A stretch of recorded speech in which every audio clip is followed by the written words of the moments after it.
episode number 200 with Alexander Fitzgerald.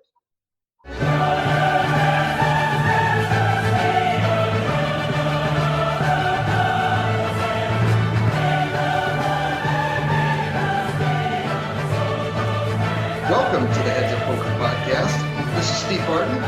And this is Mike Snyderman. And we have 200 episodes now. Can you believe it, Mike? Some people feel that was 199 too many, Steve. I don't know. Oh, that's great. I guess I kind of always imagined us getting here. I'm already starting to visualize 300, so I have no intention of stopping.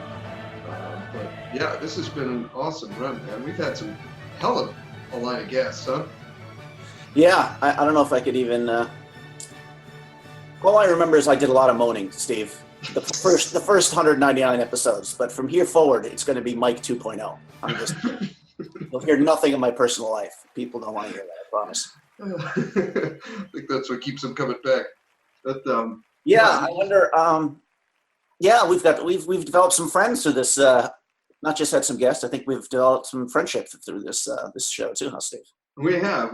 This has just really been an awesome experience. It's brought me into contact with the fans and with poker players that I otherwise never would have had a chance to meet or talk to. You know, like Alex Fitzgerald. I mean, this guy's a rock star. Over 3 million in cashes. Phil Hellmuth, Andrew Brokus, Jennifer Harmon, Craig Raymer. Just, it's been cool. It's been really, really cool. I gotta agree, Steve. It's been fun. I'll do this as long as, probably for 6 months. But anyway, I'll get 6 more months out of you.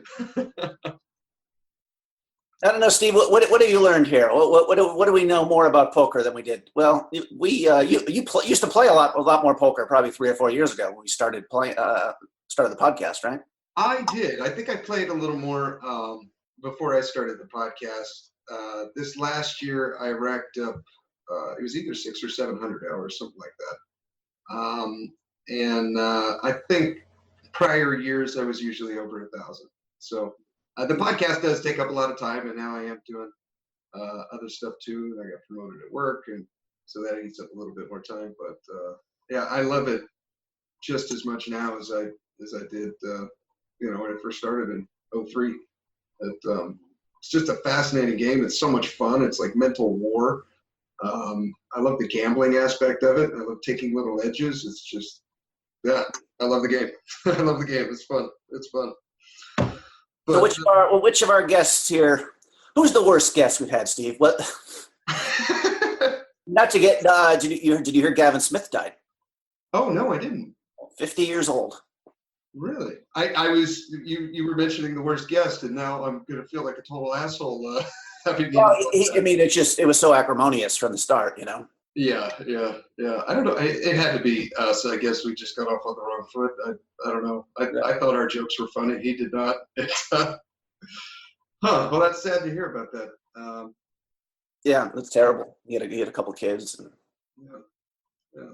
Too young. Carlos and I are talking. This isn't a good incentive to lose some weight, or at least a prime example of what happens when you're overweight. Yeah. I'm even further through that book. I started adjusting my diet, actually. Okay.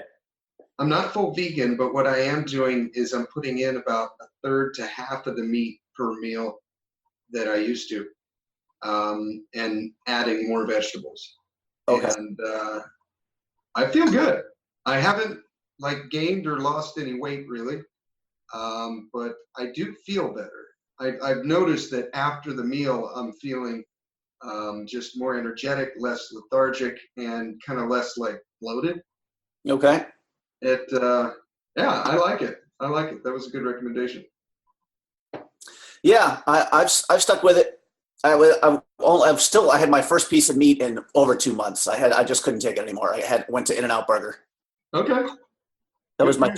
You got to cheat every now and then. I mean, you're only human. Well, I don't know. That could. I guess if you cheat once, the thought is you just go over. But I think I'm going to be okay with this diet. But the way I look at it is like what Tim Ferriss said in 4 Hour Body is set aside one day a week where you just go nuts and you eat whatever you want, and then it puts you back on track for the other 6. I mean, if you're doing that 6 out of 7 days, that's pretty damn good. Yep. You know? I'm almost down to my weight bet here. I'm down to 202 pounds or something, so I have to lose 2 pounds over the next, whatever that is, 6 days. Good for you. Good for you. You got it. Well done, sir. Well done. Yeah. Yeah.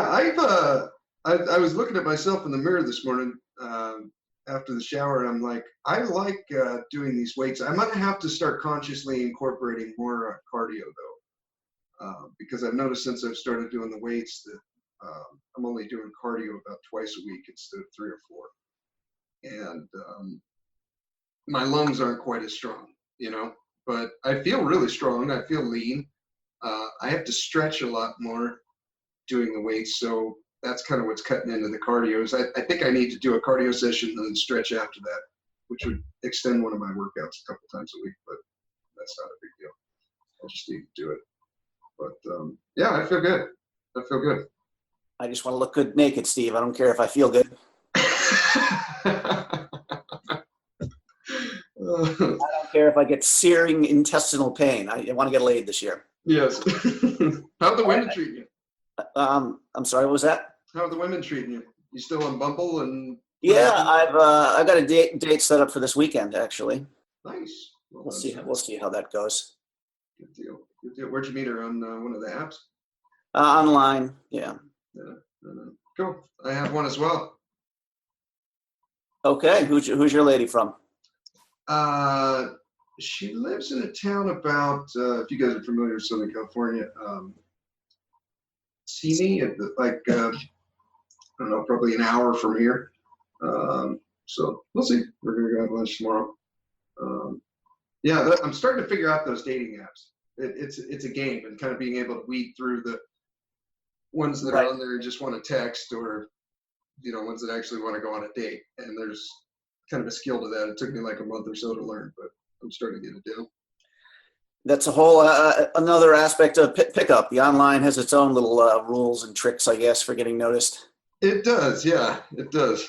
Any quick pointers there? I think I remember in the game, like one of the the pointers was always show interest, but like in the trivial things, like what is going on in this picture.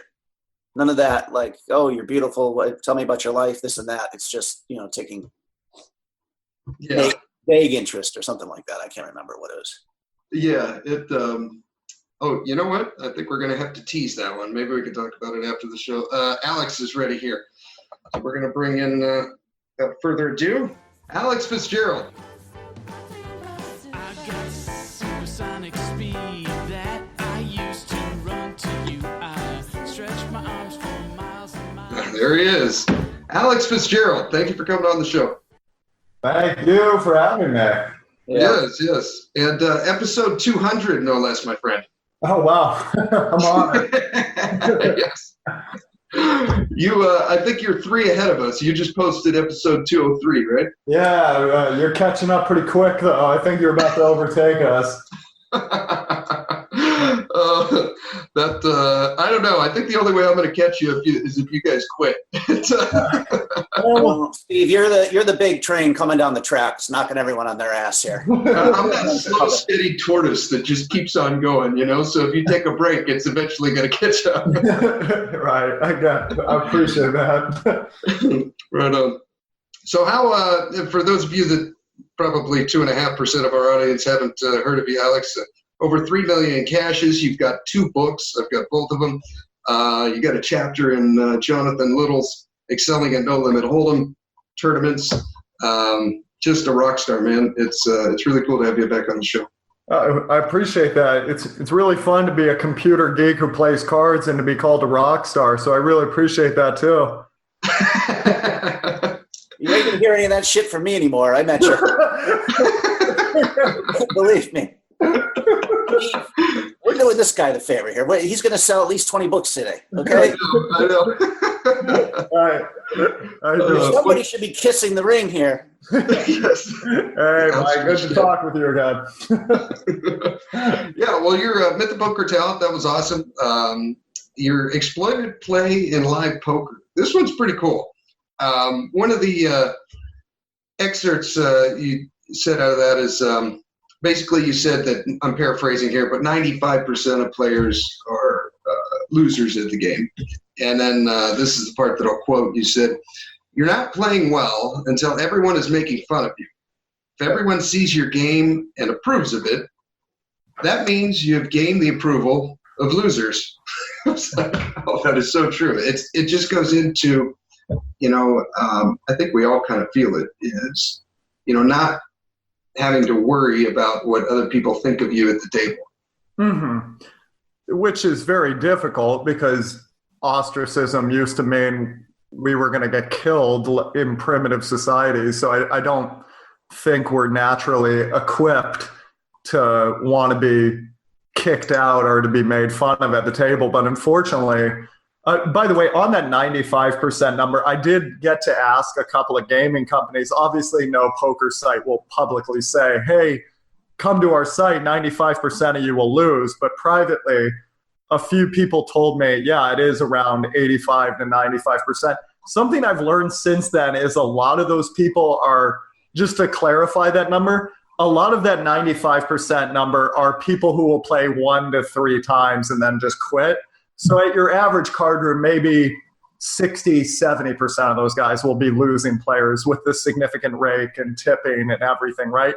But it still goes to show that the majority of people are not making money at this game. So if you're escaping their notice, that means you're playing in a way that they approve of, which probably is not a good sign. And that took me a really long time to figure out. So I think it's actually a good thing if people are making fun of you, especially if you're being a little too aggressive. That means they're kind of trying to drag you back down to their level. But I don't think we talk about that enough. And it can feel really uncomfortable when you do go play and everybody's saying like, hey, why are you 3-betting so much? Or, hey, why do you bet these weird big amounts and things like that?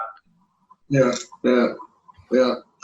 It also killing it on TPE. You've got over 40 videos. I've watched all of them, most of them more than once. I really like that hand history review that you did. The moments of humor spiked in with you said something. Oh, what the hell are you doing here? You think you're Daniel Negreanu from 2008? I really wish I had a memory of that, but yeah. Well, that's the best part. Is it's just off the cuff, and you don't even know you're doing it. Right. I'm going to record a few more of those videos today. I found some time to do that, but yeah, that's also. I hope everybody watches those the movies, those videos knows it is in jest. It's just that's how I talk to myself to get me to remember things. Because if you're actually really buddy with yourself, I think you get a little too comfortable with doing things incorrectly. Whereas if you inject humor, but you try to attach it to a visual that is very vivid in your mind of, oh, gee, I shouldn't do that, I find it's much less likely you'll do it again. So I hope the kid who was brave enough to give me 800 of his hands to review, I hope he realizes that's all in jest, and he's very brave to have put his his hand history out there to be analyzed. No. I mean, I've done a couple of coaching sessions with you, and it was little moments like that sparked it. And it's appreciated. Yeah. Live poker. Yes, sir. The difference between live and online, I'd just be curious. What the biggest difference is obviously exploitive versus. I mean, how would you? Well, what is this book about? It's about using exploitive play properly. Yeah, I think, and just to be clear, I did barely make an APT and a WPT final table, but I'd never call myself like a great live poker talent. But I did play a lot of cash for years. And the thing I noticed that I did better than a friend of mine who I had a buddy who played poker. I wasn't even in his zip code. Like I was dinking around in the sandbox while he was off in the stars as far as poker. But what he kept doing is he kept playing Beethoven to a cow when he played live. And the thing about live poker is because you see so few hands, it's much less likely a guy's going to improve. If you're playing on PokerStars.com every day, those players are very talented, and you're going to either get cleaned out or you're going to have to get better.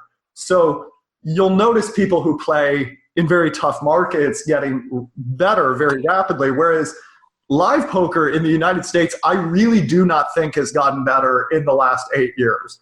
There are patches of the United States where people have gotten significantly better, primarily some games in Las Vegas, Los Angeles. Definitely people have gotten better, but there's other places where, especially newer markets, people play pretty suboptimally, and they're very unlikely to get better because you just don't see that many hands. A really good example of exploitative play that would work really well in live poker is if you ever watch the really good players on TV, you'll notice they're really careful about what they value bet on the river, in also just going for too thin a value, because if you're playing some cyborg from Germany, it's really likely he's going to turn third pair into a bluff or something like that on the river.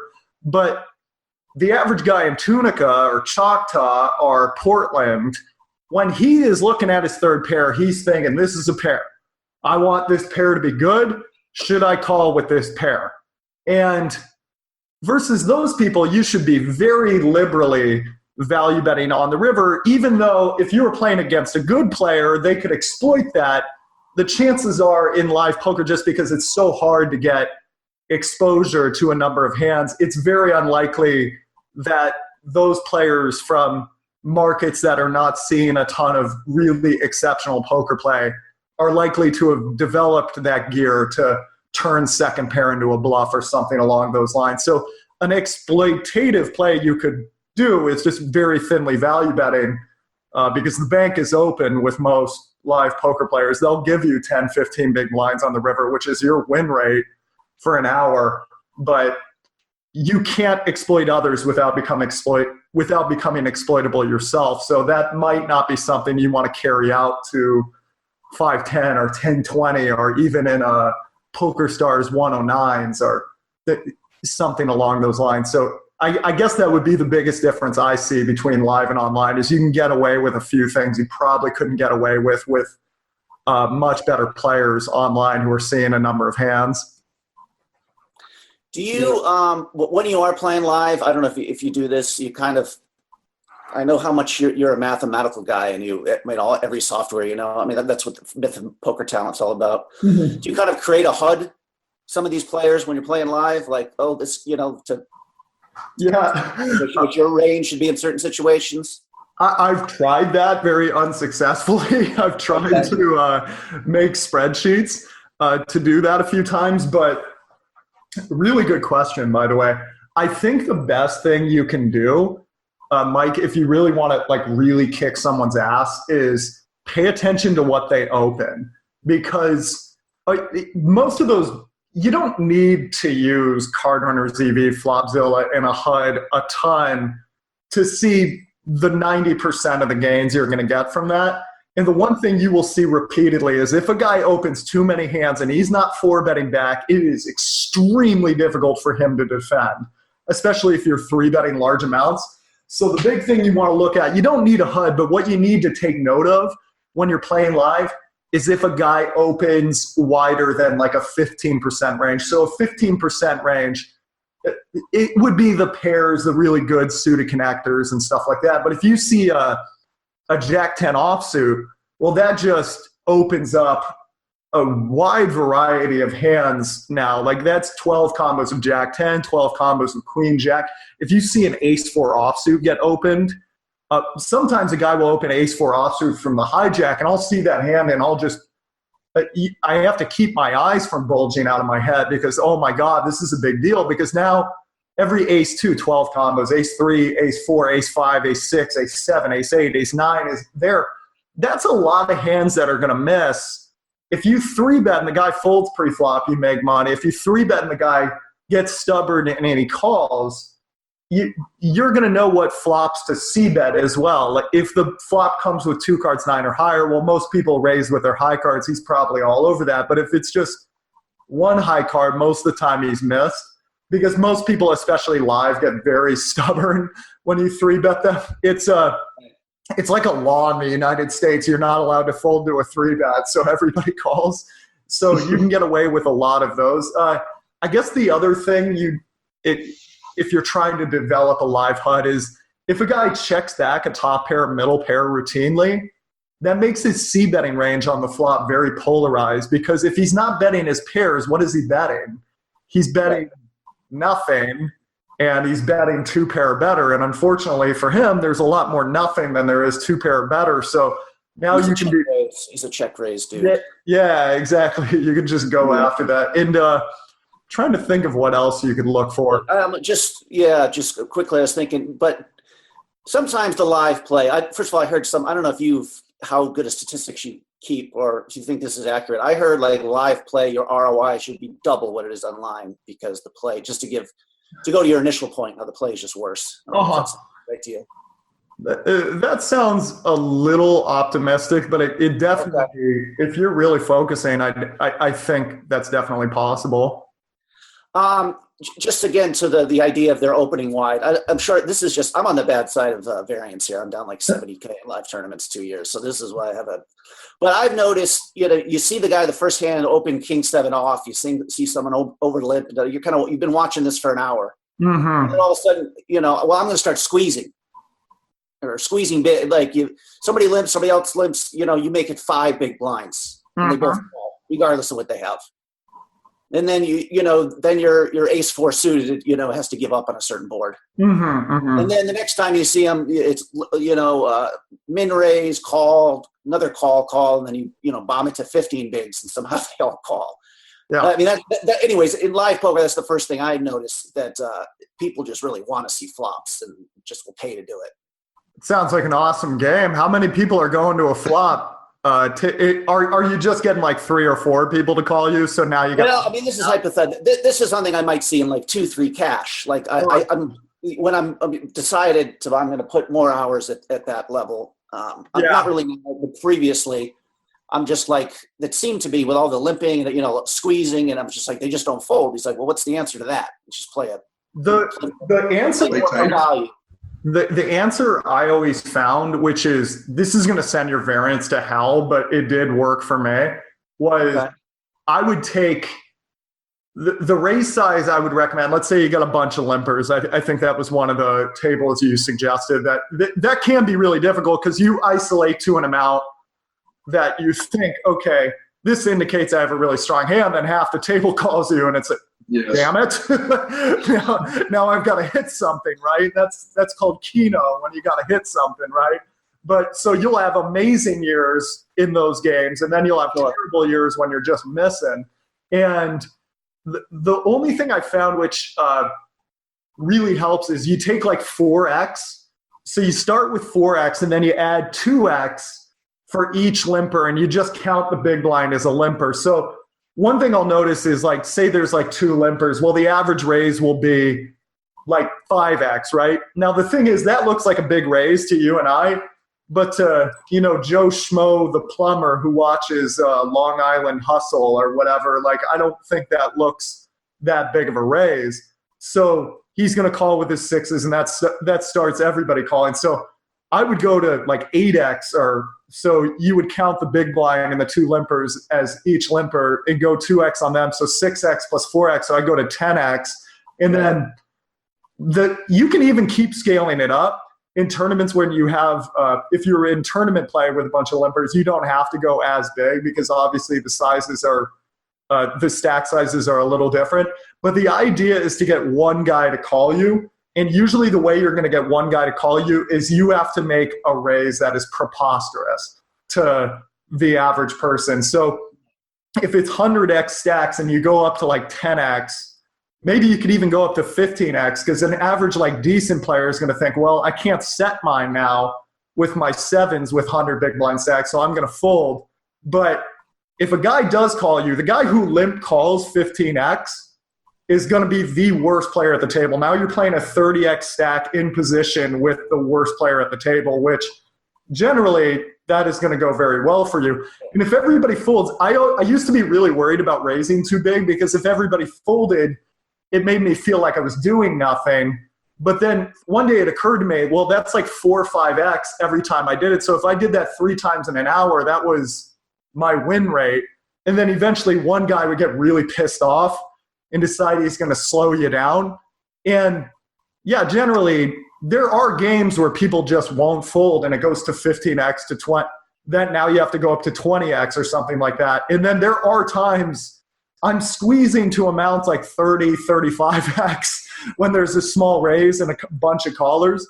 If you're taking notes of guys going back to like creating a live HUD, if you have you should always take note if anybody ever like smooth calls with queens or ace king. But let's say, Tweedledee opens and then 3 guys call. There's sometimes I'm squeezing to 35x.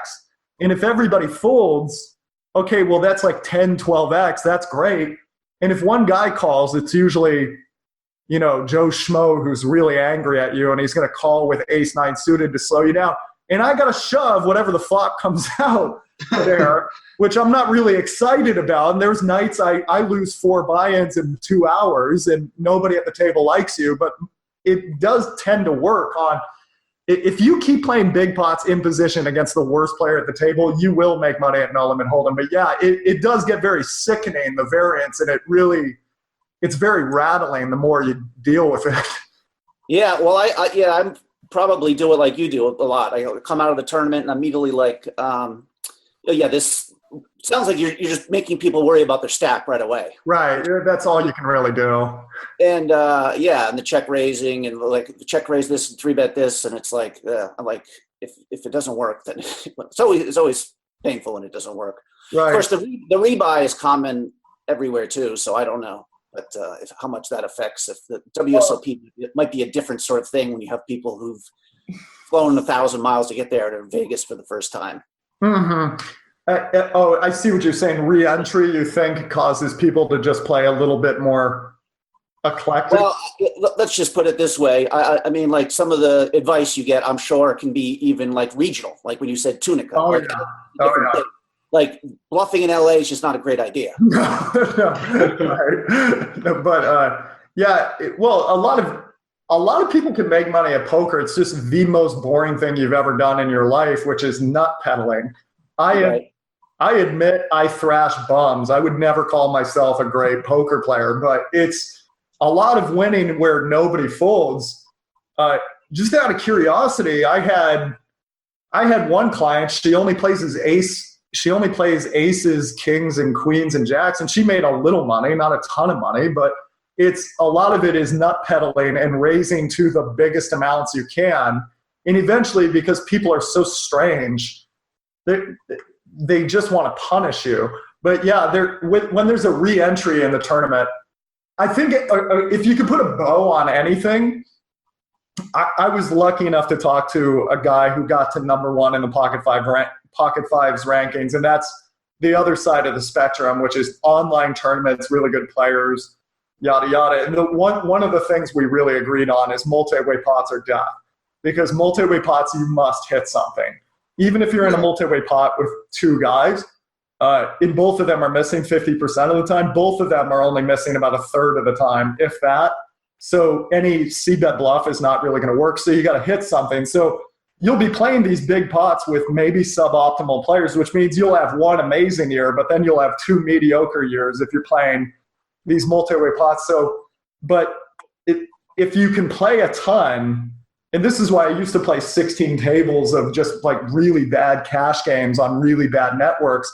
If you can play a ton and you just raise to these big ass amounts you'll pick up a lot of like 5x, 6x, 7x pots. Those do add up over time. And then when somebody does call you, it's usually a really bad player. The only problem is when you're playing live, like 12 hours is 12 hours is like 400 hands. That's if you're lucky, that's 300 hands. If you got a shuffling machine. I'm sorry? If you have a shuffling machine. Yeah, if you're lucky, right? And if you're at the Rio, it's like 18 hands, right? Because everybody's got to stare at each other and adjust their hoodie. But it's, I mean, it's really infuriating when you're playing live because, how many hands do you really get to play a year? You can run extremely bad just given how variance is. Well, position, big pot, superior hands, heads up. Yes, sir. It's the last one right there. Get them heads up. Yes, I mean it's pretty much if you're going to play your big pots in position with slightly better hands than your competition, you will do better. It's just then it becomes a matter of I tell all my students this. It's like in the long run you'll be dead. Like you're never going to see the long run. I've seen databases. I mean, this is kind of sad. It's not really a great sales pitch, but I've seen databases of online hands where like it's literally the equivalent of 800 years at the WSOP, start to finish. You play every no limit hold'em event, and that guy's run 70% under expectation. So it's when people tell me, hey, this guy's got a great WSOP career over 9 years, and I'm of course, publicly I'll say, "Oh yeah, good for him," but privately I'm thinking, "What does that mean?" It is really frustrating with live poker how few hands you can get in. So it does become very difficult. Yeah. When researching this book, was there kind of like research, like you had to go? I was just one of your podcasts. I remember you talking about your admiration for Phil Hellmuth, his exploitive game. I think. I mean, is it just thinking about this? Is it like a new appreciation for these kind of live players that we always like a lot of us would say Phil Hellmuth would get torn apart playing America's Card Room, like those 100 because it's just none of that shit works. You know what I mean? Right. Ray's folding 7X. All that. Yeah, live, I think, I don't know if you want to just go deeper philosophically. Sure. Well, to the good exploitative player. Well, one of the things, one of the plays that I really adore is, let's say you're at like a really tough table and everybody's really good, or let's just say this has happened to me. I was at a table in 2016. It was a PCA 5K, and I'd finished third in this tournament like a couple years prior, right? I looked around with 50 people and I went, I got to be the worst player here. They were all like 25, 50 Russian guys, right? And the only edge I could find is for some reason these guys would call with like any two cards out of the big blind, because I guess your firstborn child gets taken away now if you fold the big blind. And now everybody with the big blind ante, the thing is your big blind does reduce your investment in a tournament. In cash games too, but the big blind ante is not part of your investment out of the big blind. It doesn't reduce your investment. Like if I make it 4X and you call out of the big blind, you're only calling 3X and you get a better pot odds price than the button. But just because you contributed the big blind ante, not that was a part of this tournament, but this is just expanding a little bit more on the big raises. Just because you contributed the big blind ante, it doesn't reduce the price you put into the pot. Like it didn't change the pot odds price that you need to call there, but people call very liberally. Very, very good players, outstanding players will call with 35, 40% of their hands from the big blind, will call a 4X raise. They'll go, oh, this guy must have a pretty big hand here. I better be careful on the flop, and then just check fold when they miss. You cannot make money doing that. There is no proof that is profitable.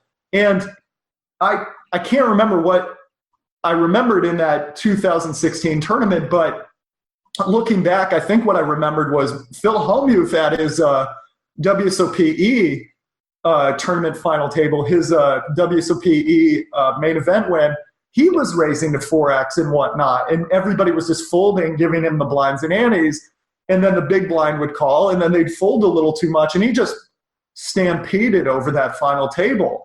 And I did really have a lot of admiration for that play, because I remember he was getting made fun of quite a bit for doing that. But to him, it was just like, this works, I don't care. And the only thing that I think a lot of guys try to play perfect when they play.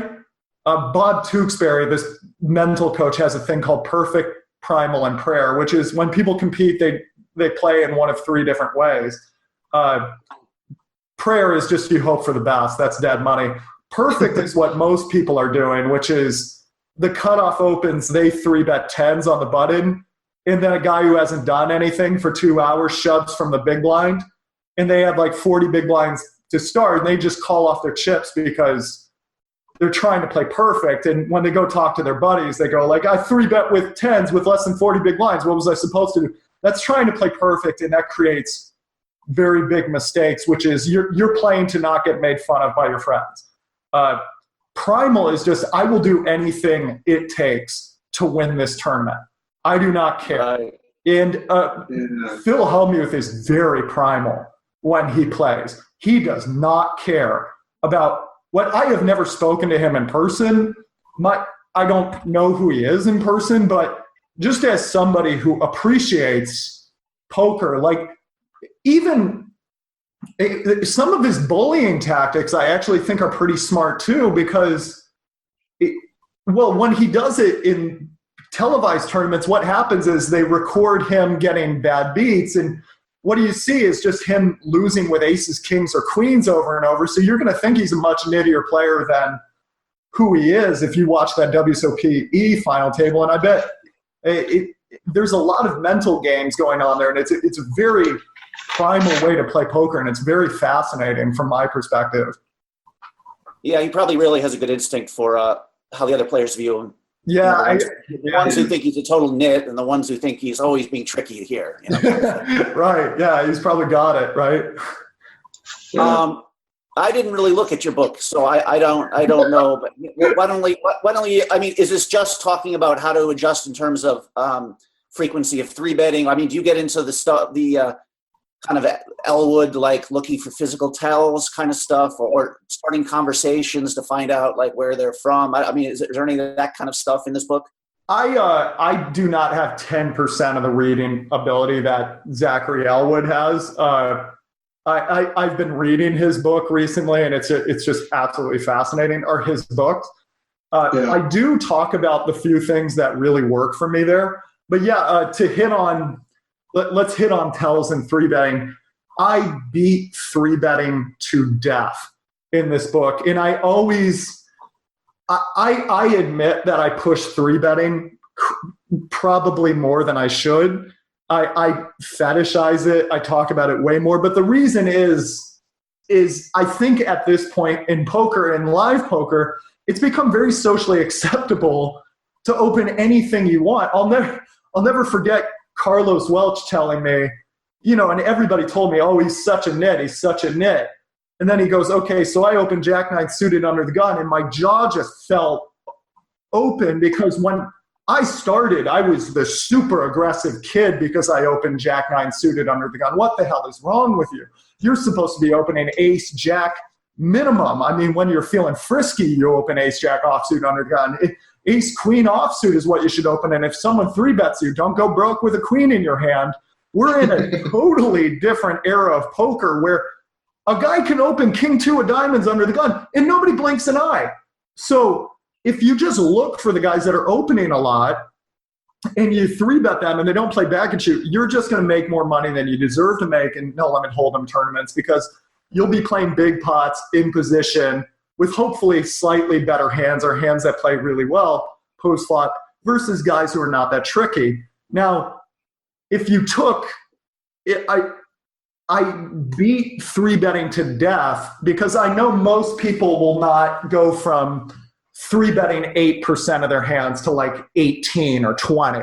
They'll go from 8 to 12%, but that 12% will put them in the driver's seat much more, and they'll start winning much more hold'em tournaments. Now, there is a way to overdo it, but in my experience, almost nobody gets to that point, because in live poker, if you start 3-betting, I 3-bet more than anybody I know, and if you want everybody at the table to want to open fire on you, that is the way to do it. Just 3-bet every single time somebody opens. But most people will not do that. The other thing about live tells, I do talk about in the tournament, one of the big edges you can get, I do talk about in the book, one of the big edges you can get is just showing up at the tournament early. And when people give their ID to the dealer, just eyeballing it, you can find out what part of the country they're from or if they're from a foreign country.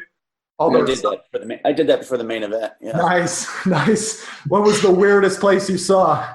Well, there was just two guys from the Midwest who you immediately think, Iowa and Indiana. Yeah. So you immediately think they're going to be kind of passive, I guess. Yeah, more casual, right? Because poker's, whereas if the guy's from LA, like just hope to God you live, right? If he's to your left. But there's that kind of stuff. The one that's really interesting to me is baseline behavior, which is a lot of guys, some guys are just nervous all the time. And some guys are just cool, calm, and collected all the time. And you're not going to get a read off of them. And, maybe somebody can, but I can't. But there are guys who they're very cool, calm, and collected with a hand because they're just waiting to see if they're going to get a fatter paycheck. And then they're actually a little bit more tense when they don't have a hand.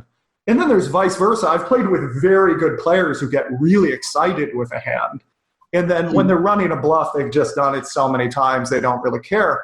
So one of the things I look for when I play is just how does a guy look when he has a hand? And I wouldn't say I'm the best at it. I think there's other people who are better at.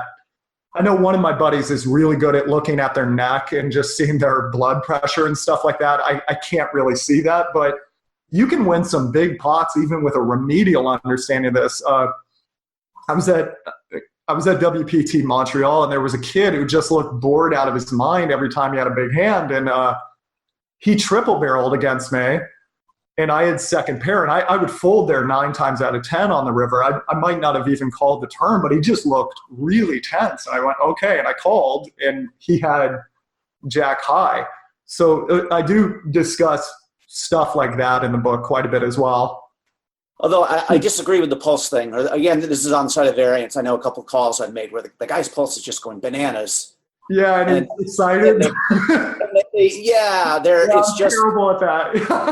or they could actually. There was one tournament where I'm like, this guy looks nervous, and then you shove all in, and he has queens. He would he was nervous. He'd run into kings, even though. I did. One of the first tournaments I went deep in was APPT Manila, and I opened jacks from under the gun, and a guy who'd been really quiet the whole day 3-bet me, and I still to this day don't know if he did this on purpose or not, but he 3-bet me, and I was really thinking about folding. I looked up, and he did the most subtle swallow I'd ever seen. Like if you didn't have your eyes pierced looking for it, you wouldn't have seen it. And I was like, oh, wow, he's really tense. And then I shoved into aces. I was like, yep, I paid for that lesson. And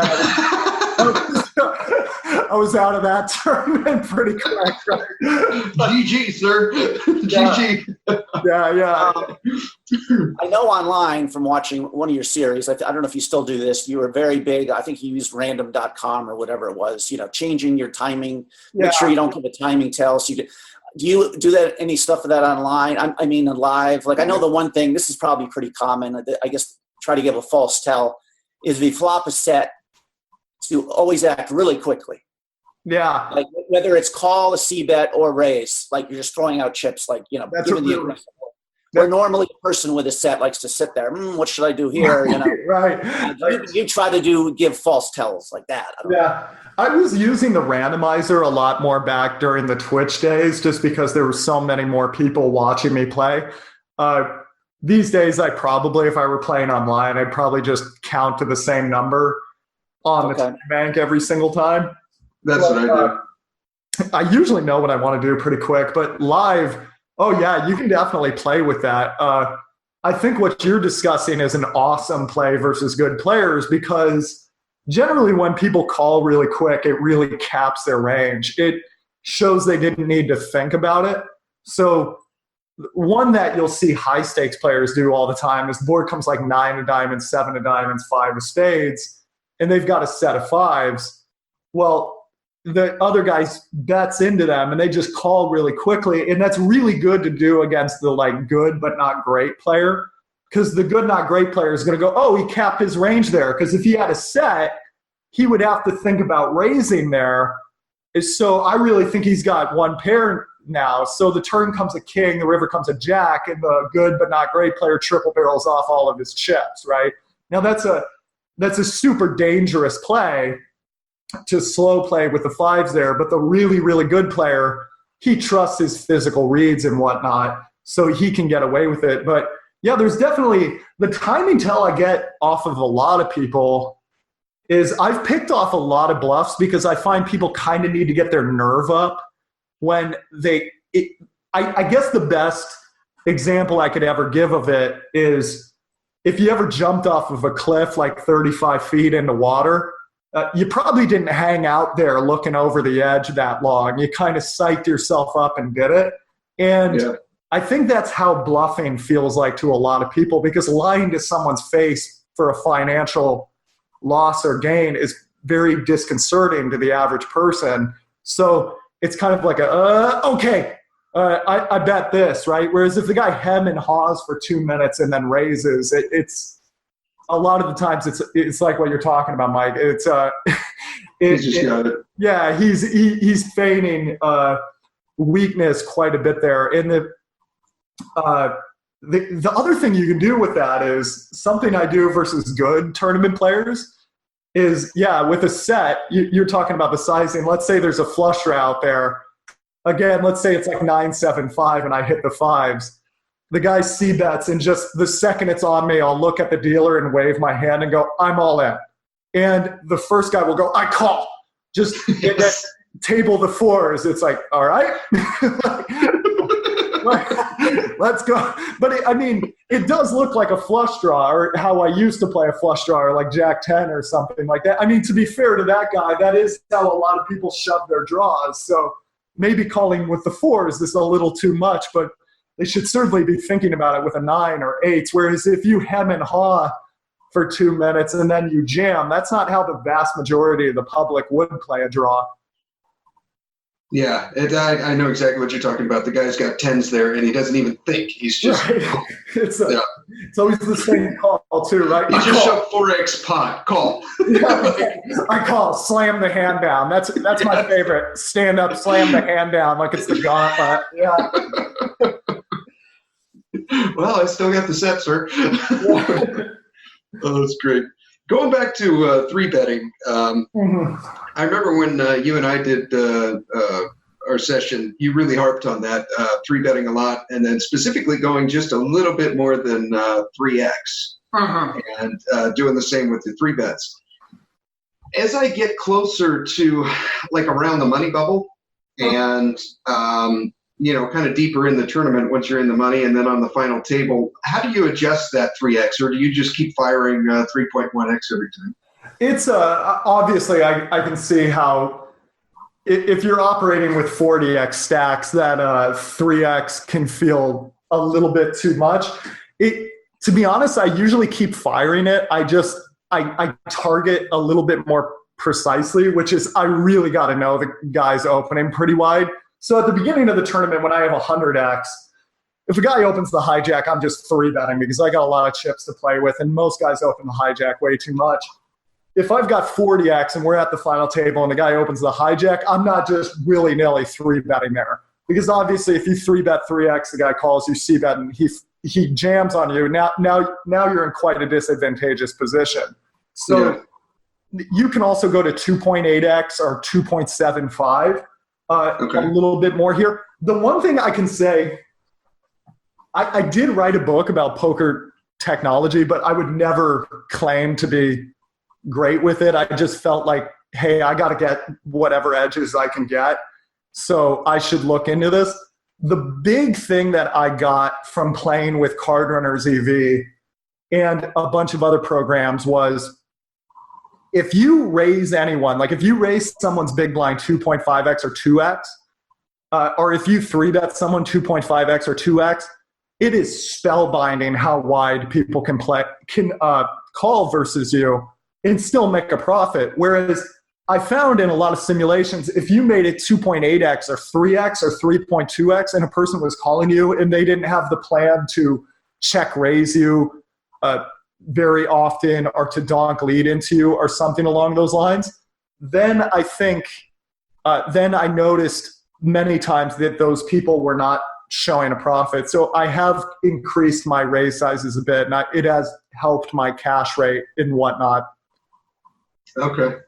I've kind of continued that, and then there are moments, like let's say we're in the cutoff, and the button and the small blind both have reshove stacks. Like we've got 25 bigs, and they've got 10 and 10. Mm-hmm. And then the big blind has 25 like us. In those spots, I don't like to do the 3x as much. Sometimes I'll do like 2.2. When you're opening, oh yeah, definitely. Because if the big thing is to not get 3-bet. If you have the big blind to call you or everybody to fold, you're going to make money. But if you're going to get 3-bet, that's when you're going to lose money playing defense. If you look on your database and you look at the times you get 3-bet, chances are it's really difficult for you to make money. But if people are just going to jam or fold, yeah, by all means, just open a 2x or 2.2x or whatever you think will facilitate them folding more and not 3-betting that much, or you not losing that much when they do 3-bet. Yeah. Okay. Yeah. Just to go back to the frequency of 3-betting, just playing cash. I mean, this would go to arguing in favor of your strategy here. There's this one guy there who just 3-bets so wide. There's kind of against the nitty sort of day cruise when he's there. You'll see him show down queen 3 off, and I mean just about everything, and still nobody there is 4-bet bluffing. Right. I've done it a couple times where now he knows, like now he knows I'm a pro, and he's not going to screw with me nearly as much as everyone else. But everybody else is just, when I get a hand, I'm going to punish this bastard. You know what I mean, kind of thing. And obviously he's a winning player. He's smart, even though if he plays like that against a bunch of pros, he's going to get torn to pieces, of course. Right. But it works there. Sorry, I didn't mean to cut you off. Go ahead. No, I was just going to say, this is probably like the early stage of a lot of live tournaments. Like if you start 3-betting, squeezing a lot, they're just like, oh, I'm going to drill this guy in the ass, but I get aces. They're just waiting for the big game. Well, I think a great way to think about 3-betting is just imagine a poker game where there was a sensor on your cards, and when they noticed your hand was in the top 30% of the hands, a second big blind just came out there when it was folded to you. Well, you would expect people to raise your second big blind pretty liberally, because 30% of the hands is still a pretty awful range. But when you 3-bet people, it's almost like a social faux pas.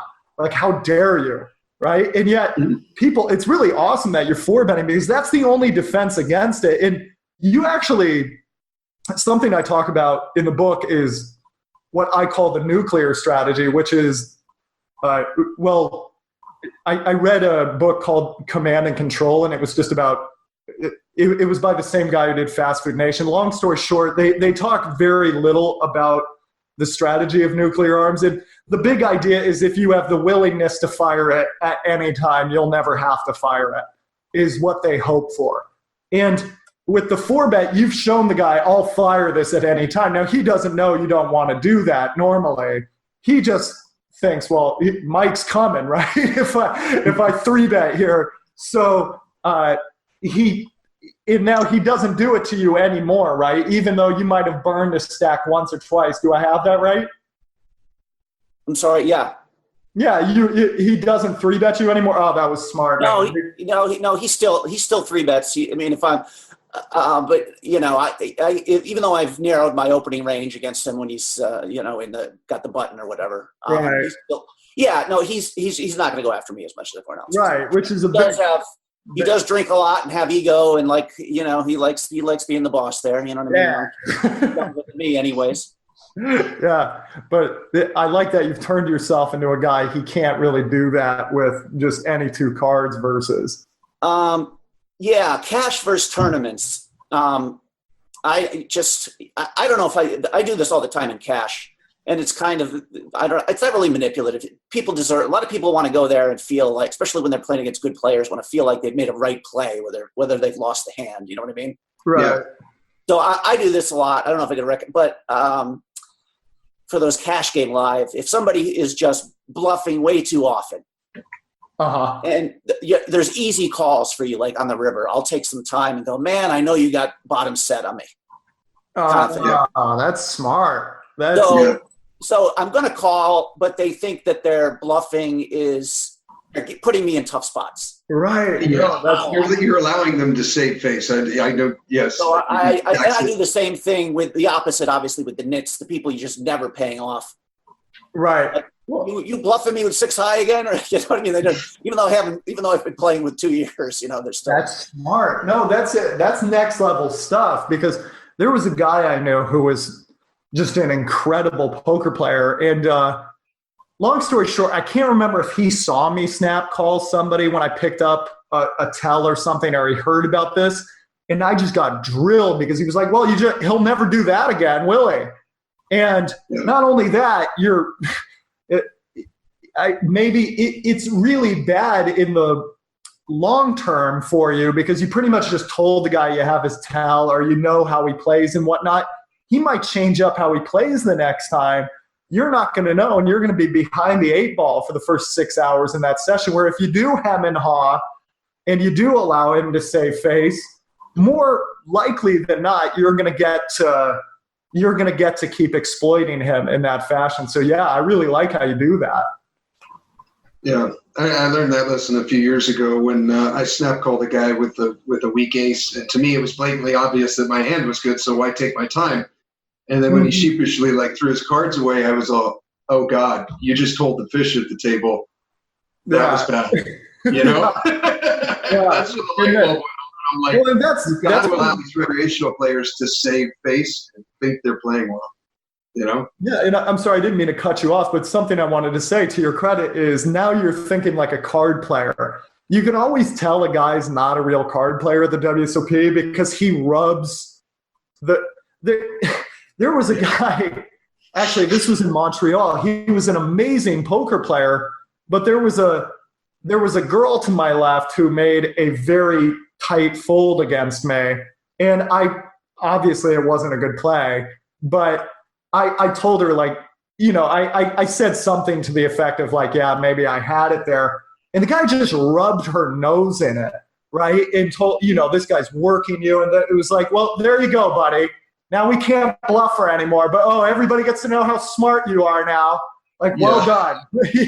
Whereas if the guy who's he's got 2 houses and he takes – or the real high stakes card player, the guys who play 25-50, much more gentlemanly, much more quiet.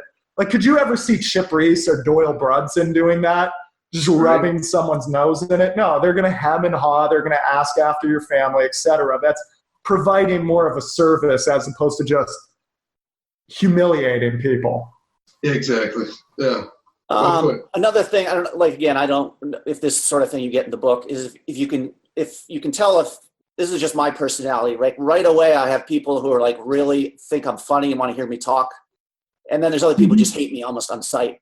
This can be, if you're looking for an overbet spot and let's say online, the typical, you're looking at a specific spot against a guy knows you're a pro and has to defend his range, so-and-so. And you can overbet a river because you checked back a turn, make it look like you missed a draw or whatever. Where I feel like there's overbet spots I can take in live where the guy doesn't like me. Right. He just I can tell just by the way he looks at me or talks to me. So I don't know if you have any experiences like that where you're playing against certain guys because That's a damn good point. That should have made it into the book, but I didn't have it nearly as much. I do talk about, there's certain perceptions that I think are pretty much givens in poker, which is if you're over the age of 50 and you raise to big amounts, they're just going to assume you have it every single time.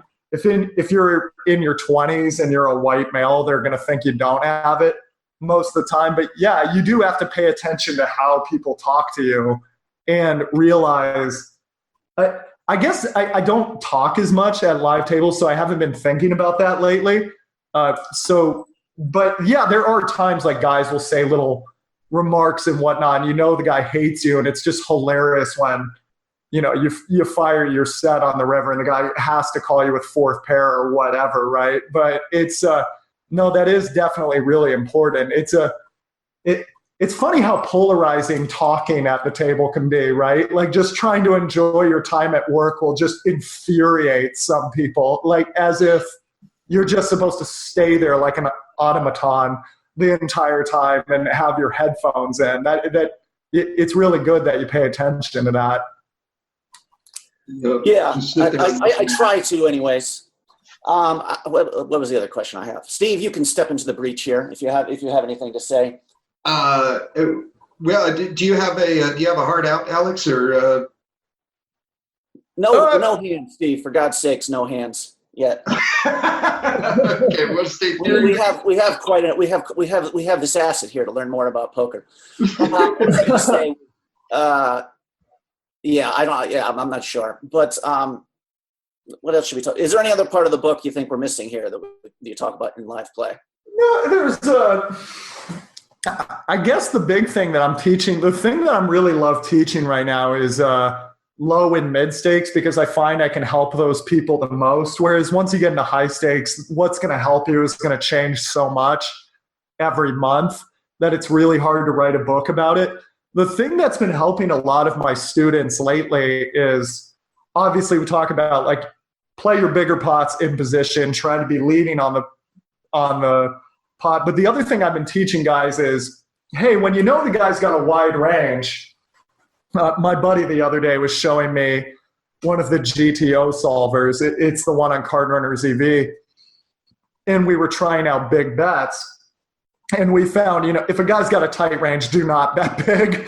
That's not a good idea. If the guy has very disciplined opening ranges and flatting your 3-bet ranges and whatnot. But if you're playing live in the United States and you got one of these guys that's opening a lot, calling a lot out of the position, or is calling from the big blind pretty wide, it looked like the big bets were pretty good. And the thing I think that is, the reason for that is No Limit Hold'em is not a game that was made to be balanced. If you buy a game for your PlayStation 4 right now, one of these blockbuster titles, there were 100 people in a boardroom 9 months of the last year making sure that game was perfectly calibrated. No Limit Hold'em was made by a bunch of Texas gamblers that got sick of dealing 7th Street out on 7-card stud. They just got bored and they put the 5 cards in the middle. It is not an airtight game. It's broken. And one of the ways it's broken is any bet that is seen as really big right now will generally get people to fold their high cards on the flop. So if a guy calls you with 35% of the hands out of position, or a guy opens 25% of the hands from the low jack and then calls every 3-bet with pretty much all of them, on the flop, on average, they're going to miss 45 to 55% of the time, and you're going to know exactly what boards they miss. It's generally they like to do that with high cards. There's more combos of king jack offsuit than there are of pocket 6s or 8-7 suited, for example. So if the board comes with 2 cards 9 or higher, generally that guy's much more over that board, so you should take your free cards. But if the board only has 1 high card, if the board has no high cards, if you bet 75% of the pot, that needs to work 42.8% of the time, but chances are that guy does not have a pair or a draw 50% of the time. So your bet is going to turn a profit. And the next thing that's really been helping my students, backtracking just a bit, on the ace high board, they will have a lot of pairs, obviously, because the ace is the most popular combo. Okay. Yeah. Yeah. So maybe just bet a 3rd pot on those boards, because the guy's either got an ace or he doesn't, right? But anywho. I was just going to say, again, like obviously in live play, you're trying to adjust not to just generally, live play quotations, but the specific table you're on. So just anecdotally, and again, this might be just me running into the top of the range and running bad, and there's not a huge sample, but like your view is obviously that players will overfold, and this is why it's good to squeeze and blast. And I feel just like people are overcalling. Like the old guys are floating on me on the ace high to see what I do on the turn. And maybe this is just I'm getting tougher tables, but like just how I feel where the live game is right now. I'm playing, I think Nitty are trying to punish people for value, because I just think they're calling down bluffs too often for that kind of style. I don't know. Mike, you make a damn good point, which is I'm probably a little biased here, and I'm probably not seeing the full picture in that I normally I play poker tournaments because honestly, I think the average 2-5 player could thrash most great tournament regulars. Yes. And I play a lot of, but when I do play cash games, it's like 1-3 in Pittsburgh, right? Like not that many Rhodes Scholars in those games. Whereas I think, where are you playing out of? I play Southern California. Yeah, so Southern California might be the worst place in the United States to play cash game poker. That is my honest belief. That is Las Vegas. I honestly think is better, because you'll find tougher games in Las Vegas, but you'll also find a lot of. I don't think the best players in the world are playing at the Orleans 1-2. But you can also find the softest games, I think, as well. Yeah. Just in terms of, I guess, just again, if I had to, 4 years ago, I mean, I guess this would be arguing that either I've taken a step back as a tournament player, or the fields have gotten tougher. Right. But I just feel like a few years ago, I would have said my average table, I got one guy who's maybe a little bit better, and two guys are at my level, and I got 5 people I have a clear edge on. Right. Where now I felt like this summer, it's like, okay, there's like 6 guys who are basically the same as me here, or better. Right. There's only 2 chumps in the field, but I don't. Again, that might just be variance. No, I think you're right. A few of my buddies made a lot of their money from Southern California, and they've just left. They have left because they say they said the exact same thing. I'm not going to say the specific rooms because then I might expose who they are, but they said the same thing, which was they used to have a lot of just average guys coming in and punting, and then the games were so. I don't know where you're playing. What city specifically are you playing? Oceanside. Oceanside. Yeah. Okay. So that's better. But like there were sometimes I was playing in LA. I thought people were going to like pull guns out over a $300 pot. That doesn't make the average guy feel comfortable, but it will allow a grifter to feel comfortable, in which case, unfortunately, grifters are a little bit better at cards because it's a hustling game. So now I don't know anything about your card room, but it sounds like from what I've heard in Southern California, the games have just gotten tougher and tougher recently. And yeah, that can be very true because there's a very simple strategy you can play, which is if you can get people heads up and they fold their high cards, you will just be making small pot after small pot after small pot. And then when they call you, it's very easy. You just trust they have a pair and know that most guys are not really good at folding pairs. So you can value bet if you want, but probably shouldn't bluff too often unless the board is absolutely horrendous for their pair. But you're right. If people are calling you with high cards to float you and raise you on the turn because they think you're double barreling a little too wide, all bets are off. This is that's high level stuff. That is I don't. Well, your book is not trying to convince people to play live poker. It's just explaining how to be better at it.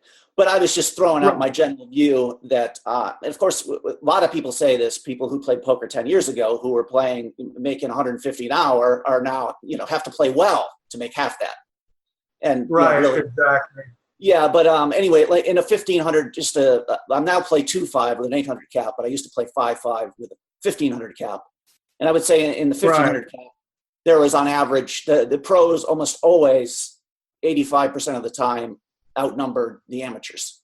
Right, that's not good. That's and of course, if you're playing pros even, then you're still making money. But now at 2-5, it's probably, there's only 2 pros at the table. So that's, no, it's brutal. Less money at the table, but it makes playing poker certainly easier.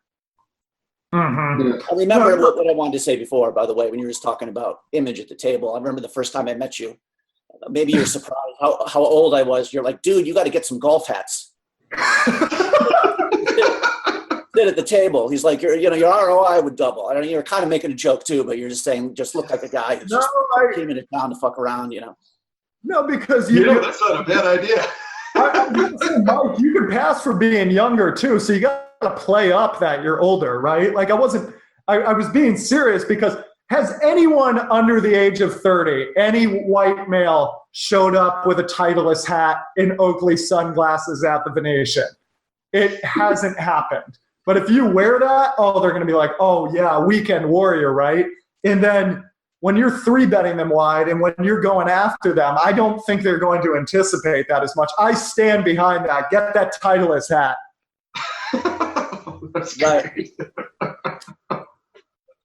Oh, so true.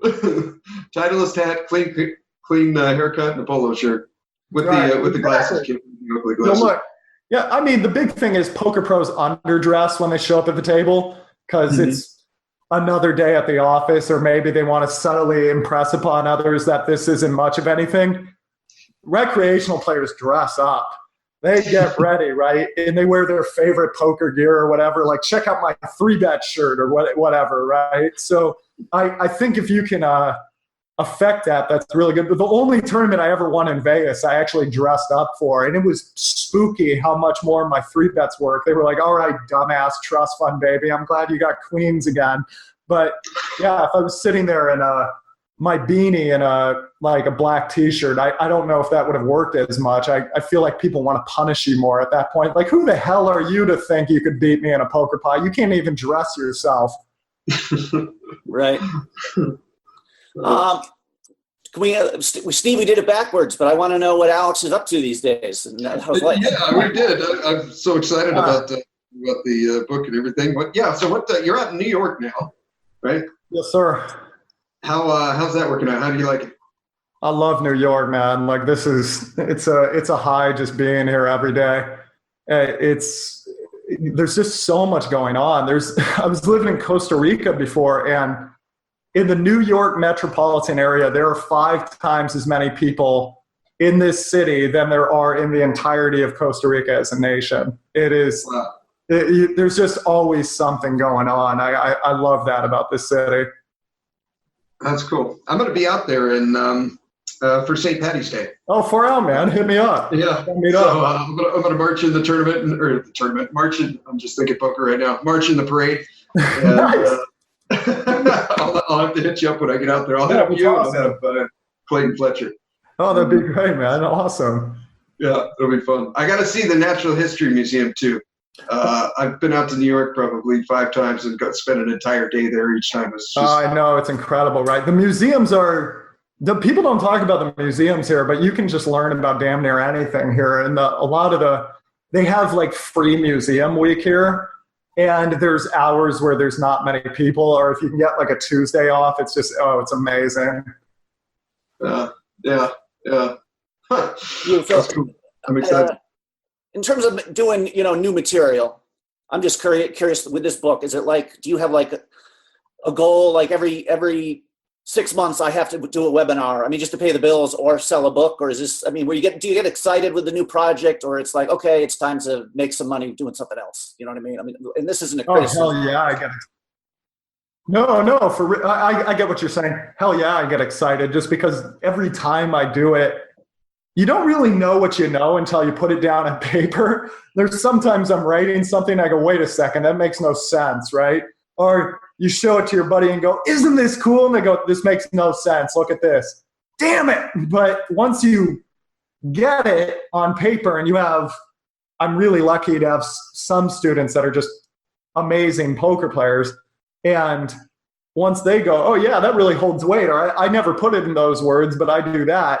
Then you just feel like a much better player, and that gives you so much more confidence when you go out to Atlantic City, when you go to Baltimore, when you go to Montreal or whatnot. So I haven't been making as many new products as I'd like. I do have one that I've been working quite a bit on that I'm not really sure why haven't I gotten it published or whatever, but yeah, it's fun just to find how you can simplify it more, how you can teach it better. And a lot of that comes from, it's not really, okay, time to pay the bills. It's okay, every 6 months of teaching every single day, I just get better at teaching certain things, because the 34th time you teach something, you go, oh, you know what would be an easier way to explain this? If I said this instead of that. And then it's like a live testing ground because my students then will go out and try it. And if they get improved results, it works. Whereas I really worry when you're teaching and you haven't been able to test it on anyone. So I'm probably going to try to play a little bit more. I was trying to get as I came back to the United States, just kind of get my affairs in order a little bit more and have just everything together more financially. So I was doing more of the work on the side, but I got to play 5 live tournaments this year, which was really fun, but I'm hoping to play more in the next year probably after about April. So you still love the game and you still like helping other people get better at it. So it's still a great job for you. It's really fun getting to help like Granny to kick ass at like the Laughlin poker tables and stuff like that. It's really fun. My newest market that I really love is just senior citizens. And I love them because at that age, you stop caring what other people think. So if I'm doing something stupid, they'll just tell me. Or if something doesn't make sense, they'll just tell me. And 2, it's really fun to help someone who you normally wouldn't think of as a shark at the table, like just kick some ass, right? But I focus more on that market now because it's far more rewarding. And I also do some, I guess you'd call them passion projects, just helping out kids in third world countries. Not kids, but like adults that maybe wouldn't have as much money for poker coaching as normal, because that stuff gets me really motivated and it really makes me want to go out there and play again, which is obviously awesome because I'm sure you know this, Mike. You can burn out on poker very easily if you are not cultivating the love for it. You know what I mean? Yeah.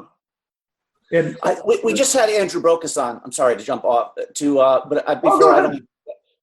asked him this question, which I thought was interesting, and I'll tell you his answer. I said, "Is there anyone you kind of you start coaching and they're just never going to get better, and you have to tell them that?" And he said, "Because you're the same. Your coaching is not cheap."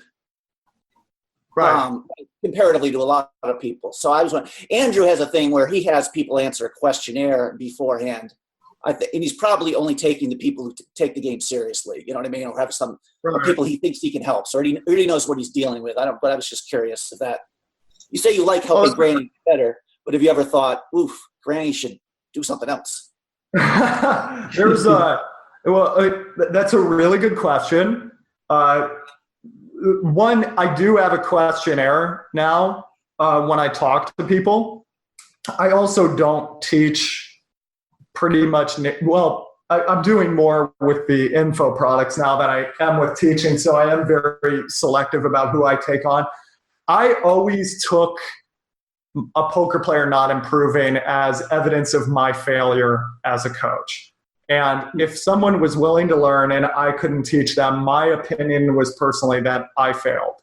And I took that really personally, and I blame myself. So what I found is there are some people who, and I can sympathize because when I listen to Phil Galfond talk, I think, what the hell is this guy talking about, right? Or Matthew Jonda, I read his books and I'm like, I've highlighted this passage, I've reread it 5 times, I still have no idea what the hell it means. Yeah, I only made 20 pages of that into that book, and I'm like, this is so bad. It's brutal, man. But it takes me so long to understand things, and there are friends of mine who I can tell them once, and then they'll make a point I've never thought of, and I get pissed off at just how much computational power they have. But so I can sympathize. There are people that I recognize cannot do combinatorics in their mind. That is not a skill every single person have. The thing that I try to tell myself that's very humbling is usually these people have something else they can do which I could not even fathom, right? Or be it driving a race car or whatever it is. And the other thing is, I should have an algorithm they can apply that will help them make money. Now, will I get them to 25-50 in playing super high rollers? Absolutely not. And I'll even tell them that in the first few lessons. But I can get them beating 1-3 if they're in a softer market. I can get them beating $20 MTTs. I can get them beating $50 MTTs in a softer market. But even if you take someone who's been losing a shitload of money playing tournaments into a break-even player, they've made a lot of money. I'm sorry, say that again? I said, even if you help someone who's a massive loser into breaking even, they're saving. Right. They've made a lot of money by really, now they have money for other things. Yeah, the thing that I think I used to lose sight of is this is entertainment for a lot of people. And a lot of people have a lot of money from whatever else they do. And they don't really give a rat's ass about learning the game. They just don't want to lose their ass off. And if you can get them, you're right, if you can get them to break even, that's a really big deal. There are people I cannot improve, but every single time it has been an attitude problem. I have fired a number of clients because of their attitude. And just because it's not. I was going to ask you about that. Yeah, you said there was one stable that was hired you as a coach to help their losing players, and they all thought they were all running bad and knew all the answers. Yeah, there was a long time ago, right? I've been really lucky that the stables that I've worked with, most of them have been amazing. Like the people at Pokar, for example, are just, I don't work with them anymore in any capacity. Just to be clear about that, but I never had anything but positive experiences with them, and all their kids were just amazing. But yeah, there was one time I got some like really low stakes kids who were, everything was, I'm God's gift to poker. I can't believe this is happening to me. And it's really hard to tell them, like, hey buddy, if you can't beat $10 tournaments in your local like lottery ticket market, I think this one's on you, right? And then they just don't want to hear it, in which case you're not going to learn what you don't want to hear. I can't do anything at that point, right? And I've had to return a backer's money because it's like, look, it would be very humorous for me to listen to this kid whine for 5 hours and to take your money, but I don't want the reputation that's going to come from that. So I've just unfortunately had to cut ties in those situations. Yeah, that makes sense. Yeah. How are you and your lady doing these days, man? Yeah, we're doing awesome, man. Just Steve, are you friends with Alex on Facebook? Have you seen pictures of his woman? Yeah, he and I both have similar taste in women. We like them exotic. Hot stuff, man. I was just thinking, first time I saw a Facebook photo of the two, I'm like, oh wow, she's cute. Nice looking couple. The next time I'm like, she's really cute. How did this guy pull this off? And now I'm like, Jesus, this woman's beautiful. How does a fucking bozo like this achieve this? So maybe you can offer some women advice to me, which is always a problem for me. You bounce back fast, man. That's impressive. I'm very fortunate, which is we actually went to high school together, so we've known each other for a long time. So it wasn't. I don't know how much there was on my part. I think I'm also very lucky that she's a very good woman, and I think I just had to be myself, which is I think I'm naturally a giver when it comes to life, and perhaps not creating boundaries when I should have before. Give me something I can use. Yeah, I'm letting you know I'm not the guy to talk to, man. I'm just stupidly lucky. So this wasn't because, like, as you know, huh? I thought this might be the girl that you were just loved and obsessed in high school and didn't pay attention, and the second you got divorced. Yeah, that's pretty much it. Let's give this a try. That's pretty much it. No, I mean, I'll let you know. I honestly just I couldn't really tell you. I think there comes a time if you're lucky and you can be your authentic self, someone will recognize that. But like, as you know, when it comes to dating, there's times you can be a very giving person and just be worked over. And I couldn't tell you. I think I just got very lucky to meet someone who accepts me for me and also has known me for a really long time and has hopefully seen that I do try to progress. But I'm not the guy to talk to about that, man. You're going to have to read, what's his name? Who's that guy who's the big blogger now in New York City? Mark Manson. He's the one everybody talks about when it comes to that stuff. Do you have to be, it looks like you're out a lot and, doing fun stuff. Is that like, you're kind of an introvert too, though. I mean, there's probably a lot of times you want to just be home watching a Mariners game, right? I have a rule. I have to fall asleep in front of a Mariners game like 6 nights of the week. That's where I got my thinking. I've gotten to that age where I'm an old enough white man. I fall asleep with my arms crossed in front of the TV. And if someone You just had a birthday, right? What are you, 31? 31, yes, sir. And what were you doing? Were you popping bottles? Hell no. I went to the I went and watched the Manny Pacquiao fight on CCTV, no, in a local theater. But yeah, I know I'm really interesting, right? It's I'm a pretty boring dude. I'm not gonna lie. I do. That's the awesome thing about New York, though, is it's like a vacation that never ends. You can take the subway line 3 different places, and you'll be, here's Coney Island, and here's a botanical garden, and here's an old Buddhist monastery, and here's a zoo, and here's where the New York Yankees play, and here's a poker player pushing a mule cart down Fifth Avenue trying to sell books. Poker for sale. Yeah, no, I really think getting out is just from a workaholic perspective, you think about an athlete. Well, let's use boxing because we were just talking about the Manny Pacquiao fight. When that guy gets into his corner, he's not tense up and like shuffling back and forth. He's loose. They're massaging down his shoulders, breathing very deep, eyes closed.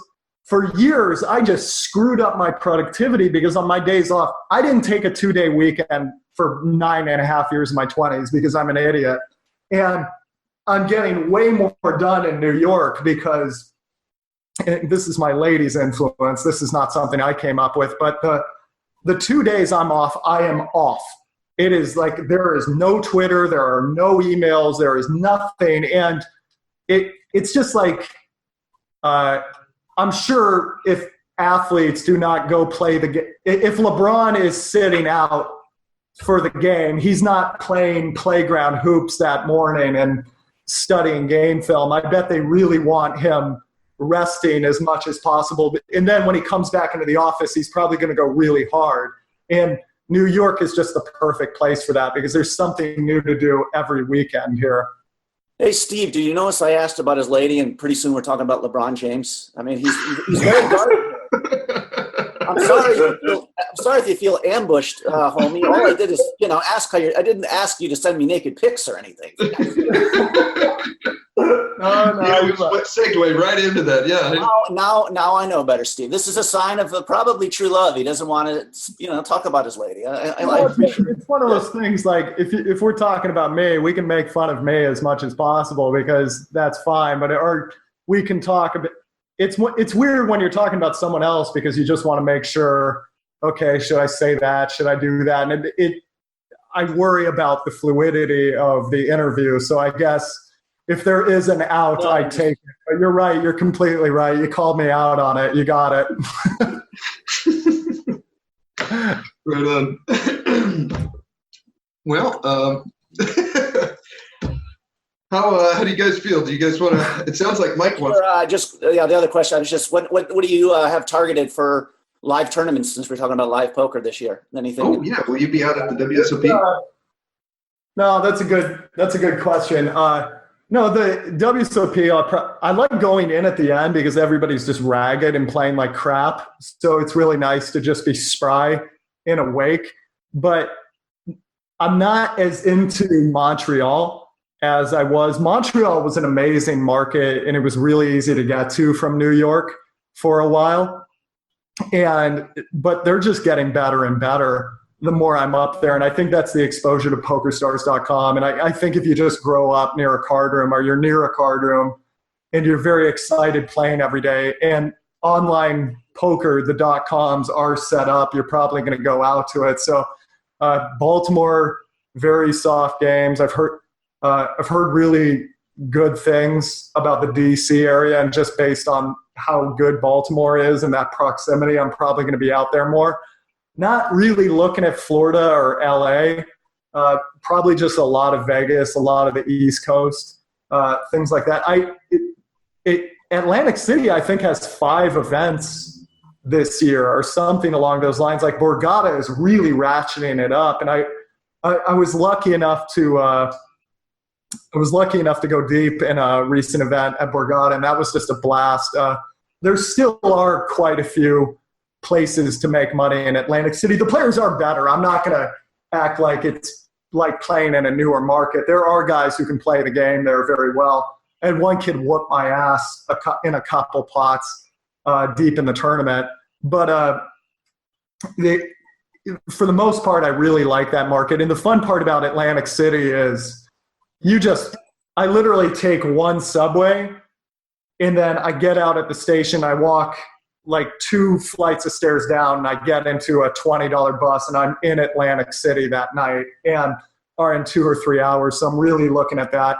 And they're about to get their own arena football team, so of course I got to get out there. But yeah, looking at a lot of Atlantic City. Nice. Yeah, I like the Borgata. Big guarantees. Awesome. Big guarantees, and they have I even like that massive room where they have the tournaments there. I don't know, it's fun, but yeah. It's amazing. Have you ever walked around Atlantic City though, dude? Like just out of curiosity to see the city? No, not real. I once stayed at a woman's house that was a couple of miles, from their. Yeah. And she was buying a house in Atlantic City is probably pretty cheap because it's so it's got a lot of dangerous, got a lot of urban problems. It looks like a bomb went off when you go through these cities. It's mind blowing. I always try to walk through the city because it's like, not everybody gets to travel, right? So it's like, you should go walk around. I've never really felt that uncomfortable in a lot of places in the United States. They kind of oversell how dangerous a lot of places are. Atlantic City, I don't know if they're overselling. Like, there were a few places I was walking around, I was like, I got to get the hell out of here, man. This is bad. Like, and then, it's fun to go there, but you really hope to see the city get redeveloped. And yeah, I think you're right about housing prices. I think they've come down. Yeah, I think there's always these economic studies which point what they want to do. But I remember when they were talking about getting a new casino in Connecticut. The people who were against it came up with all these studies that basically, well, yes, there'll be 5,000 new jobs, but there'll be also, this from all the gambling addicts, there'll be this much homeless, so it attracts the drug addicts too. There'll be, basically all the urban blight that a casino causes. Yeah. Well, the problem that happened with Atlantic City is that used to be the only place in the East Coast you could gamble, and now you can go to Foxwoods, you can go to you can go to Washington, D.C., you can go to Philadelphia. I haven't been to Philly yet, but I really want to get out there. I've heard the games are good there too. But yeah, it's just I played there. They're good. Oh, they're good. You've been out there? Yeah, this was about 10 years ago, but it was. I'm assuming they're about the same, but yeah, it was super soft. Yeah, my buddy says he loves it out there. But yeah, going back to the topic at hand, I guess that did gut Atlantic City. But yeah, anyways, I'll be going out to that bombed out city hopefully a few times this year, and hopefully we'll be taking some money home from the war zone. Run in with your flak jacket and run out. Yeah, exactly. Walking around with a cloak. Yes. I've got my cloaking device. I should be safe. Yeah, right. Oh, that's cool. You briefly mentioned the economic opportunity, these tournaments, or is there part of ego of you that I want to be on the fucking ESPN sometime here? You had a little, of course, that with the EPT years ago. Yeah. Obviously that'd be really fun, but I don't. It's really hard to word this without. I just stopped caring as much. I'm not really sure why. I really love the thrill of getting deep in tournaments. Like when I was deep at the WPT in Atlantic City, that was like, oh my God, that was a rush. And it's so fun to like go into these towns, and it feels like a bygone era, right? Like everything's on the computer now, and the thing I hate the most about my job is just being at my computer all day. And, but just to you take the Greyhound in and you go into the Days Inn and you like prep for war and you go in, it's so visceral and real, like being at the live table, and it's analog in a digital world, and you're still staring people down and trying to pick them off, right? I get so into that it was actually, we were at the final 30 of that tournament. That was about as far as I got. It hit me, hey, you might be at this final table. And there was a part of me like, I don't want to be at that TV table, right? I don't want to, being on camera, I just, it's disconcerting to me. I don't know. Maybe I'm just shy or something, but I just love playing tournament poker. So I guess that does get me beyond that. But the ego thing, I don't know. It's like, is winning a poker tournament really a sign you're a good poker player? We've seen a lot of jackasses win poker tournaments that weren't that good, right? So it's... Thanks, buddy. Oh, you weren't necessarily talking about me. No, but yeah, I've won a poker tournament before. Maybe I can't play. But yeah, I think it's a cool thing to have for yourself, but I think it's got to be for yourself, because I think you stop looking at the money once you start thinking about the press. There was during one of the AC tournaments I was deciding to go to, there was a poker series in Buffalo. And when I heard that, by the way, the greatest choice you've ever gotten to make in your life, do I want to go to Atlantic City or Buffalo, New York? Like, wow, the places you'll go in this industry. But it was all a dream when I was a kid. I made it. But when I found out about the Buffalo series, I was honestly kind of pissed that I didn't go out to it, because honestly, where are all the pros going to be there? They're going to be in Atlantic City because they'll say it's for the money, but your ROI might be better in Buffalo because there's not going to be a single reg there, right? And that maybe should have been where I was being. But when I was talking with guys about that, the guys I know who are in this for the money, they got it pretty quick, or they're in it for the competition and the money. But when you're out for the fame, I think that can really lead you. And this happened to me too when I was starting. It just wasn't good enough for me to play at Planet Hollywood. I had to play the Bellagio Cup, damn it. And now looking back, it's when you play the Bellagio Cup, it's just you and 9 guys who are all pretty, or 8 guys who are all pretty damn good at poker. Whereas if you head out to even rooms that are supposed to be tougher, like the Venetian, you'll still see a lot of punters out there. And I think that's where you want to be, even if there isn't TV time involved. Are you looking for any seedy Newark home games there? No. Were you a fan of The Sopranos?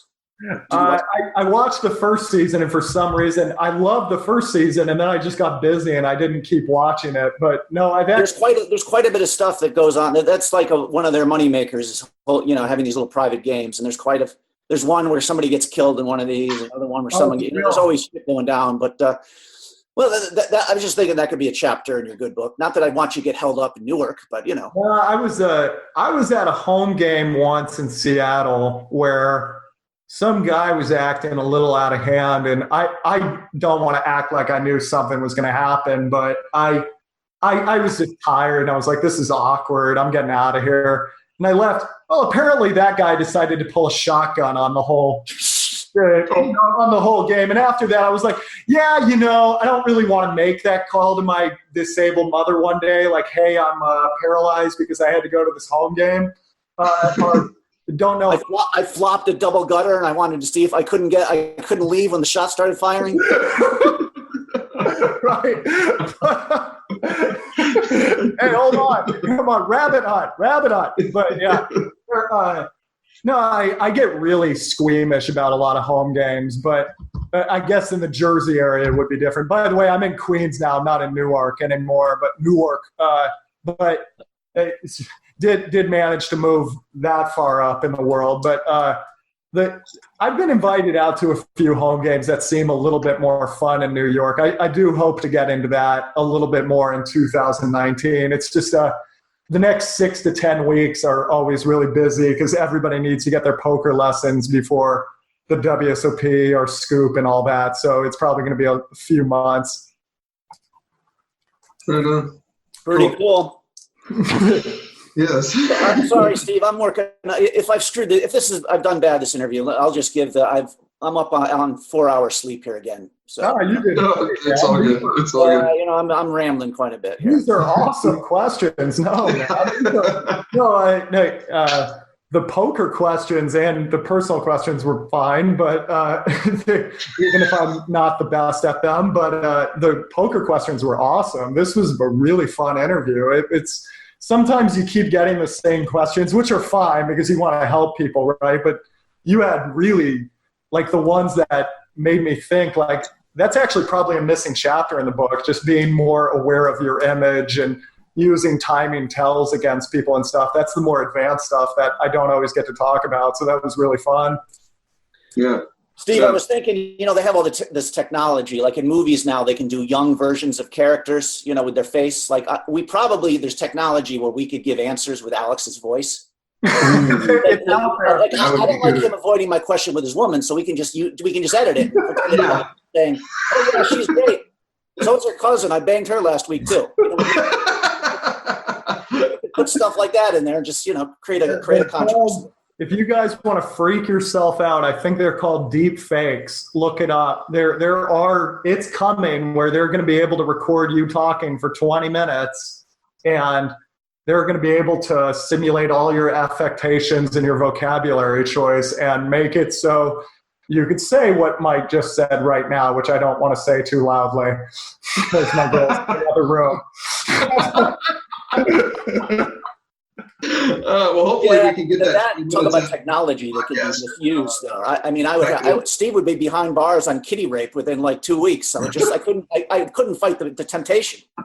Yeah, it would be too funny, right? The world is headed for a very scary time. I've been reading too much about it, just the AI stuff and the deep fakes and the blockchain is very fascinating too. But yeah, anyway, not to derail this. No, that's good. Stevie, can we ready to wrap this up here? Yes, sir. Episode 200, or do we have anything? Are we singing a song? I hope not. Unless you had one planned. No, I've been begging you for 2 years now to have an episode with no goddamn strategy. I hope this is the one, but. Well, I think you got it, Mikey. I think you got it. I had a hand ready, but this was a lot more interesting. This was like a theory-based, very cool. If you guys want to get a hold of Alex for coaching or some of his products, you can go to our website, headsuppoker.poker, click under the Circle of Trust tab, and he'll be right under there with all his contacts and how to get a hold of him. His book, his older book, The Myth of Poker Talent, and his new book about exploiting live poker is, we'll throw a link in the show notes, and you got it on Audible, you got a paperback. That's very cool. Audible is key, dude. Well done. Thank you, sir. I appreciate it. Thank you for having me on. This was really fun. Yeah, this was a blast. And thank you for tuning in. Here is your weekly motivational speech. So why is it, come February, we're back doing the same old shit, making the same mistakes, hanging around with the same old people, doing the same bad habits, making the same excuses? This happens every single year, and I'm telling you now, if you don't want to fall into the same old trap that you do every year, then you need to change something else before all that other shit that you put on your resolution list. You need to change your mind. You need to change the way you think, the way you look at the world, the way you look at problems. You've got to change what you believe is possible. Without the correct mindset and belief about what you're capable of or what you will have, you'll have no chance of following through on any of your New Year's resolutions. This year will be the same as last year if you don't change your mind. This will be your year. Don't let what's happened to you up until this point define what happens from this point on. All the shit that you've been through in life, all the pain, all the darkness. You have the power to change it from this day forward, but you have to change your mind.